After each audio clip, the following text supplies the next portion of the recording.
ನಿನ್ನ ಹೆಸರೇನಂದೆ? ಯಶೋಧ.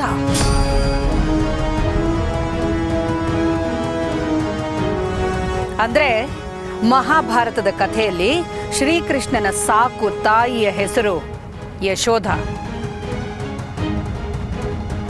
ತನ್ನ ಮಗ ಮುಂದೆ ಜಗತ್ತನ್ನೇ ಬೆಳಗ್ತಾನೆ ಅನ್ನೋ ನಂಬಿಕೆಯಿಂದ ತನ್ನ ಸ್ವಂತ ಮಗನಿಗಿಂತ ಹೆಚ್ಚು ಪ್ರೀತಿಯಿಂದ ಸಾಕಿದ್ಲು ಆ ಯಶೋಧ ತಾಯಿ.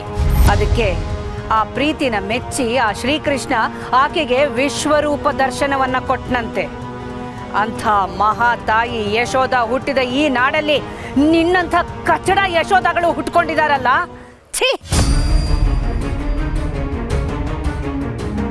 ಹೆಣ್ಣು ಯಾರಿಗೆ ಬೇಕಾದ್ರೂ ತಾಯಿ ಆಗ್ಬಹುದು, ಅಕ್ಕ ಆಗಬಹುದು, ತಂಗಿ ಆಗಬಹುದು.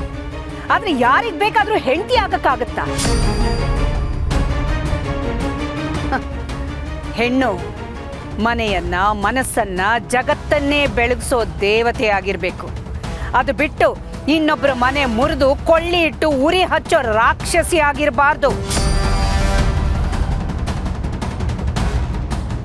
ಏಯ್, ಪ್ರೀತಿ ಅಂದ್ರೆ ಕಂಡಲ್ಲಿ ಪುಗ್ಸಟ್ಟೆಯಾಗಿ ಸಿಗೋ ವಸ್ತು ಅನ್ಕೊಂಡಿದೀಯಾ? ಅದ್ರ ಅನುಭವ ಆದ್ರೂ ಇದೆಯಾ ನಿನಗೆ? ಇನ್ನು ಮದುವೆ, ಪ್ರಪಂಚದಲ್ಲಿರೋ ಒಳ್ಳೆ ಶಕ್ತಿಗಳೆಲ್ಲ ಒಂದುಗೂಡಿ ಎರಡು ಆತ್ಮಗಳ ಮಿಲನ ಮಾಡಿಸ್ತವೆ. ಅದೇ ಮದುವೆ. ನಿನ್ನಂಥವ್ರಿಗಾದ್ರ ಬೆಲೆ ಎಲ್ಲ ಎಲ್ಲಿ ಗೊತ್ತಾಗ್ಬೇಕು? ಛೀ!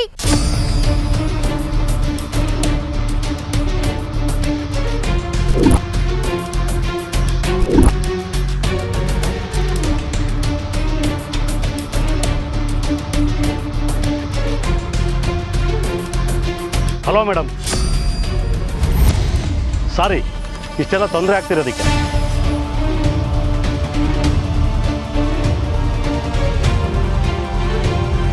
ತೊಂದರೆ ಏನಿಲ್ಲ ಇನ್ಸ್ಪೆಕ್ಟರ್. ಈ ಹುಡುಗಿ ಸ್ಟೇಷನ್ಗೆ ಬಂದು ಕಂಪ್ಲೇಂಟ್ ಕೊಡುವಾಗಲೇ ನನಗೆ ಅನುಮಾನ ಬಂತು. ಯಾವುದಕ್ಕೂ ಇರಲಿ ಅಂತ ನಮ್ಮ ಲೇಡಿ ಕಾನ್ಸ್ಟೇಬಲ್ನ ಅವಳಿಂದ ಬಿಟ್ಟೆ.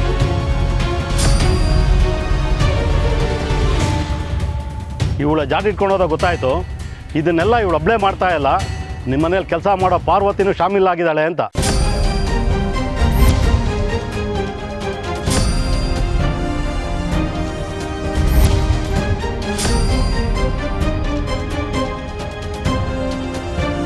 ನಿಮ್ಮ ಮನೇಲಿರೋ ಒಡವೆಗಳನ್ನೆಲ್ಲ ಕದ್ದು ಇವರಿಬ್ರು ಹಂಚ್ಕೊಳ್ಳೋದಕ್ಕೆ ಸ್ಕೆಚ್ ಆಗ್ತಿದ್ರು.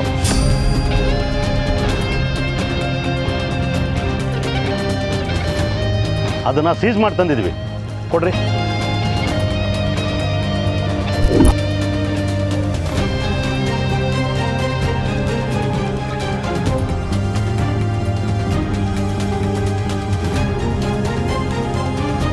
ಕಾನ್ಸ್ಟೇಬಲ್ಸ್, ಆ ಹುಡುಗಿನ ಅರೆಸ್ಟ್ ಮಾಡಿ, ಜೊತೆಗೆ ಪಾರ್ವತಿನೂ ಅರೆಸ್ಟ್ ಮಾಡಿ.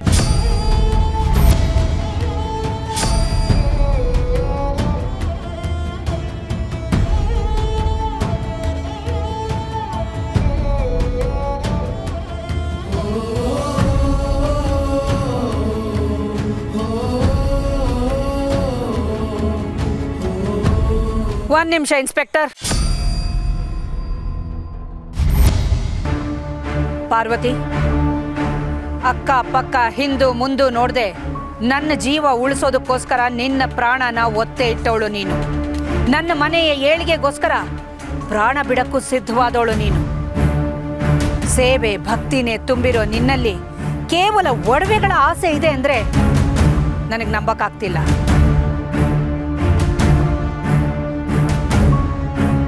ಏನ್ ನಡೀತು? ನಿಜ ಹೇಳು. ನಿಶ್ಚಿತಾರ್ಥಕ್ಕೆ ನಾನು ತಯಾರಾಗಬೇಕಾರೆ ಯಾರೋ ಫೋನ್ ಮಾಡಿ ಹರೀಶ್ ನನಗೆ ಮೋಸ ಮಾಡಿದ್ದಾರೆ, ಆ ಲೋಗೋಲಿರೋ ಕಣ್ಣು ನಂದು ಅಂತ ಹೇಳಿದ್ರು.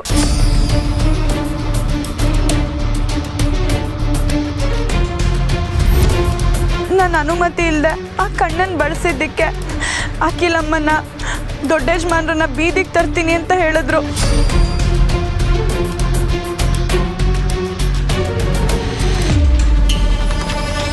ನನ್ನ ಜೀವನ ಹಾಳು ಮಾಡ್ತೀನಿ ಅಂದಿದ್ರೆ ನಾನು ತಲೆ ಕೆಡಿಸ್ಕೋತಿರ್ಲಿಲ್ಲ ಅಮ್ಮವ್ರೆ. ಅವ್ರು ನಿಮ್ಮ ಹೆಸರು ಹೇಳಿದ್ದಕ್ಕೆ ನನಗೆ ಭಯ ಆಗೋದಕ್ಕೆ ಶುರುವಾಯಿತು.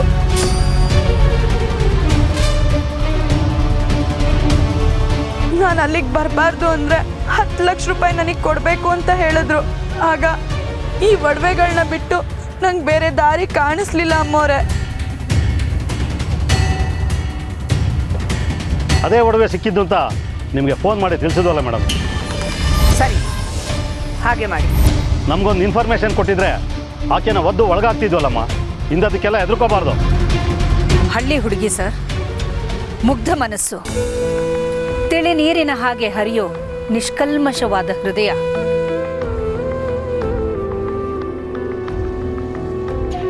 ಹೂವು ಅಂತ ನಂಬಿಸಿ ಕೆಂಡದ ಮೇಲೆ ನಡೆಯಕ್ಕೆ ಹೇಳಿದ್ರು ನಿಮ್ಮನ್ನ ನಂಬಿ ಅವಳು ಕೆಂಡದ ಮೇಲೆ ನಡೆದು ಬಿಡ್ತಾಳೆ.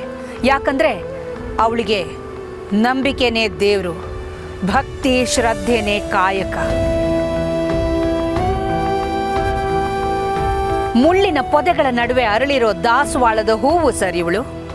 ಇಂಥ ಹುಡುಗಿ ನಮ್ಮನೇಲಿ ಕೆಲಸ ಮಾಡ್ತಿದ್ದಾಳೆ ಅಂತ ಹೇಳ್ಕೊಳ್ಳೋದಕ್ಕೆ ನನಗೆ ಹೆಮ್ಮೆ ಅನ್ಸುತ್ತೆ.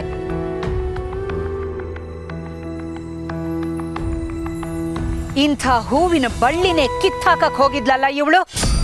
ಹರೀಶನಂಥ ಒಳ್ಳೆ ಹುಡುಗನ ಕ್ಯಾರೆಕ್ಟರ್ಗೆ ಮಸಿ ಬಳಿಯಕ್ಕೆ ಹೊರಟಿದ್ಲಲ್ಲ ಇವಳನ್ನ ಮೊದಲು ಅರೆಸ್ಟ್ ಮಾಡಿ. ಸರಿ ಮೇಡಮ್. ರಿಪೀಸಿ ಆ ಹುಡುಗಿನ ಅರೆಸ್ಟ್ ಮಾಡಿ ಕರ್ಕೊಂಡು ಬಂದ್ರಿ.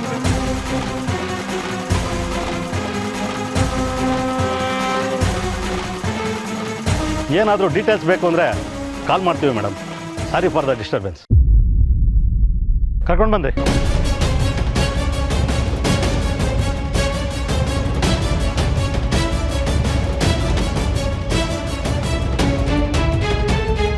ಪಾರ್ವತಿ, ಬಾ ಕೂತ್ಕೋ.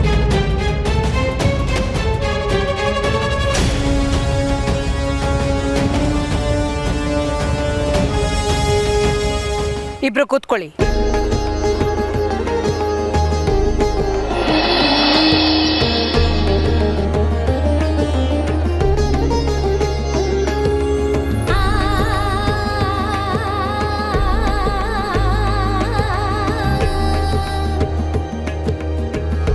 ಇಪ್ಪತ್ತೈದು ವರ್ಷಗಳ ಹಿಂದೆ ನಮ್ಮ ಮದುವೆಗೋಸ್ಕರ ಜಾತಕ ನೋಡಿದಾಗ ಪುರೋಹಿತರು ಹೇಳಿದ್ರು, ಇದು ತುಂಬ ಶ್ರೇಷ್ಠವಾದ ಮುಹೂರ್ತ, 25 ವರ್ಷಗಳಿಗೆ ಒಂದು ಸಲ ಬರುವಂಥ ಮುಹೂರ್ತ ಅಂತ.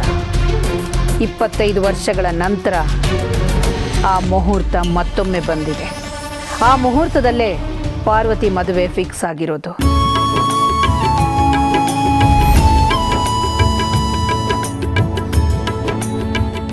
ಅದು ಅಪರೂಪದ ಘಳಿಗೆ.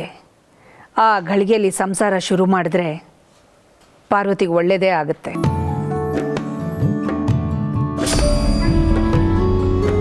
ಅವಳಿಗೆ ಒಳ್ಳೇದಾಗಬೇಕು ಅನ್ನೋದು ನಮ್ಮೆಲ್ಲರ ಆಸೆ. ಅದಕ್ಕೆ ಮದುವೆ ನಿಲ್ಲಿಸೋ ಪ್ರಶ್ನೆನೇ ಇಲ್ಲ.